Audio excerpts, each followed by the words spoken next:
All right, so we have obviously a truly unfortunate incident last night. I've been going to games for 50 years, and it's amazing that more incidents like this don't happen, quite frankly. But when you have 80,000 people that are going to the game, and people are walking in the middle of the road and are crossing the streets in the middle of the road, I mean, you're bound to have something happen.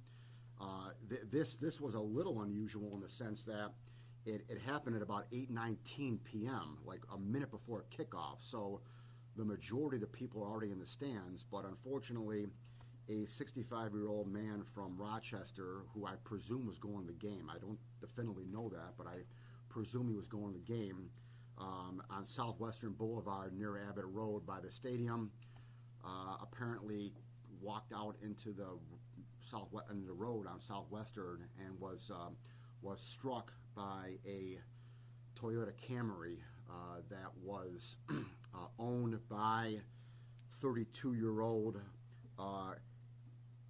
Khairullah Hassan. That's Khairullah, last name Hasein, a 32-year-old from Buffalo, New York. Mr. Hassan was actually at work at the time of the incident. He was a delivery driver for Amazon, and he was driving his own personal vehicle. Again, I didn't realize that some delivery drivers, they actually drive their own personal vehicles to deliver packages. But he was driving his own personal vehicle at the time, delivering in the area. He apparently had just come from the warehouse, which my understanding is near the stadium, and struck this 65-year-old man in the front of his vehicle. There was apparently, I haven't seen pictures yet, but there apparently was some significant front-end damage to the vehicle, and the pedestrian was taken to ECMC and died last night from his injuries.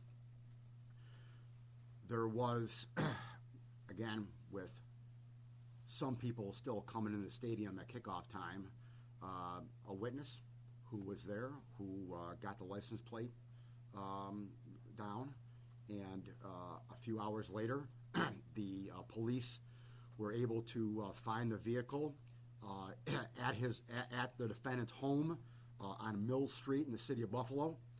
And they went to the home, and the defendant was home, and they were able to, a short period of time after an investigation, put Mr. Hassan under custody and arrest him. He was charged and arraigned this morning for leaving the scene of an incident that resulted in the death of an individual. That's a Class D felony. He was arraigned on that charge this morning, and he'll be returning to Orchard Park Town Court on Friday afternoon for a felony hearing. Excuse me. What's sad about this case? I mean, again, obviously, there's a lot of things sad about it. A human being lost their life, but what makes this more troublesome is that, again, these are allegations. The defendant is innocent until proven guilty, but based upon the facts that we have, all Mr. Hassan had to do, or all anyone has to do when they are involved in a situation like this, is just stop the car. There is no indication that there was any alcohol involved. There's no indication any drugs were involved. There's no indication any speeding was involved. No reckless driving. No driving with a cell phone. There's no traffic violations at all that are attached to this charge. The actual crime is not striking the pedestrian. The crime is leaving the scene. Apparently, the defendant's 9-year-old son was also in the car with him at the time of the incident, and again, there's no indication that any kind of endangering the welfare of a child charge is imminent here at all. I mean, I'll look into it a little bit, but from the indication that I have so far, there was no reckless driving, no speeding, no anything that would have resulted in any charges against the defendant at all, except for his allegedly leaving the scene of the incident. And that's what makes this even more sad than, or just as sad, obviously, as the death of another human being. Questions? Did you say the pedestrian was walking just in the street along the side, or was it? I don't know exactly where, but there's no indication at all that the car was like on the side of the road at all. All indications are that the car was traveling on a normal path, a normal lane on Southwestern. Now, again, I don't know the right lane or left lane. That I don't know at this time, Aaron. So based upon that facts, it appears that the victim had walked out into the road. But across the road, do you know? That I don't know.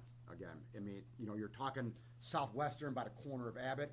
And I personally park near there as well, so I know exactly where this is. And again, people are. I don't want to presume what happened here, but obviously, I've been going to games for 50 years. I saw it last night myself. People are crossing the street all over the place. They're running out in the street. They're crossing the road. I mean, again, this is a 64-year-old man, 5-year-old man. So it's not like some 20-year-old kid who has been tailgating all day, running across the street. I mean, I'm going to presume that maybe incorrectly, but I don't know, exactly what he was doing. But it appears it happened in the road. So at some point, obviously, just logistics and common sense tells you that he must have walked out in the road. And the car was going which way? East or west? I don't know. I'll find out further. Does it know the victim was going to the Bills game? I don't know for sure. Again, I can presume that, but I don't know for sure. And the driver had Indiana plates, police said. I didn't know that either. So but no, I know. He apparently lives on Mill Street in the city of Buffalo, and the car was found at his home a few hours later. So I know that. I know he was, like I said, working at the time, delivering packages. It's my understanding that after the incident happened, he continued on and delivered packages after the incident. Yeah, in Orchard Park Town Court this morning, his attorney said that he didn't know anything about this, ended up at home, got a call, or had police show up at his door at 11 o'clock. How does that play into this? Well, that'll be a defense. Obviously, that is that really is the main defense for these type of cases. The defendant, again, I'm not going to presume what he's going to say, but I'll just, law school hypothetical. Whenever you have these instances, a lot of times the individual involved will say, "I didn't realize I hit something. I didn't hear anything. I didn't feel anything." So those will be all the factors that come into play here, where we'll present evidence to the court now that story just doesn't make sense. Look at the damage to the car. With this kind of damage to the car, how is it possible or reasonable that someone didn't realize they hit something? Whether it was a deer or a cone, or they knew they hit something. Again, I'm not saying that here. I'm just giving you a general hypothetical.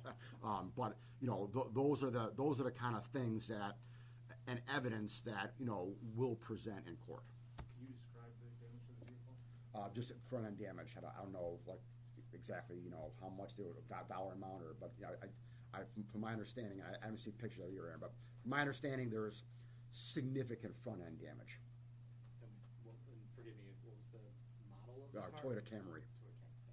Had the driver, I know this is a hypothetical, had he stopped and reported this to police, could he still have been facing charges? Well, I mean, if you don't have any reckless driving, you don't have any speeding, you don't have any cell phone, you weren't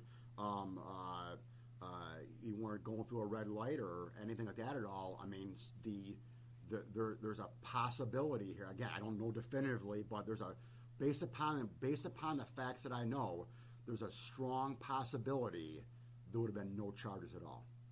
It would have been just a civil accident where you call a civil lawyer and you don't call police.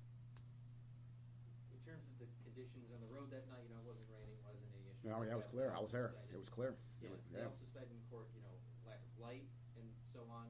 Is that something you've heard before in cases? Well, yeah, I personally saw it. I mean, there's definitely a lack of light in that area at night. You obviously have more light earlier on in the evening when you have cars there with their headlights on. But I mean, this was literally at kickoff time. At kickoff time, 95% of the people are in their seats, or maybe 90. I mean, the overwhelming majority are in their seats. So you have very few cars coming at that time, and obviously fewer people. You have last minute people coming in, but so the lighting is definitely less than it is at 7:30, an hour before kickoff. No doubt about that at all. Was there any parts of the vehicle left behind at the scene? I don't know that. Why was it important for the driver to be held, to be remanded? If you leave the scene of an accident, in my opinion, that is a strong indication that you're potentially a flight risk. If you're willing to flight after you've hit something, then in my opinion, you're willing to flight after you get arrested. So that's why we asked for a remand, and that's why the judge, held him. You know if there's any video of the incident? I don't know that. There's probably a good possibility. I mean, there is. I mean, there's probably, there's a number of bars in that corner of South. There's at least one bar in the corner of Southwestern Boulevard. There's a Tim Hortons there around there. There's a Louis Hot Dog around there too. There's a number of businesses that are around there. So obviously, the Orchard Park Police will scan the area, and talk to the area. So there's. I mean, again, I'm not saying there is, but there's probably a good chance there is. Is there any information on there was another accident on Miles Strip? Yeah, I heard about there was another accident, but I heard the person was at ECMC, but I don't know the condition at all. Yeah, but I heard it was one more. And like I said, it's amazing there's not more. I mean, again, like I said, I've been literally going to games for 50 years, every game. I mean, except when I was in the Navy, but it's just obviously one is too many, but it's just surprising there's not more if you think about it. Do you feel that because of this incident and the other accident, seems like the driver did report it and followed the procedures as you said, do you feel that there's anything more that either the sheriff's office or Orchard Park Police can do to try and curb this? No, I think they do a great job. I think they do a great job. It is, there's a lot of cars there. There's a lot of people there in a small area, and so managing that is a Herculean task that they do, in my opinion, a great job every weekend. And the fact, like I said before, the fact that there's not more incidents like that, shows that they really do a good job of, having people cross in certain areas at the corners and in crosswalks, and they really discourage, and I've seen sheriffs yell at people and give people a hard time for crossing in the middle of the street, as they should, because that's what happens when you. I'm not saying that happened here. I don't know that for sure, but when people cross in the middle of the street on Abbott or Southwestern, that's when accidents can happen. And I think they do a great job. Okay. All right.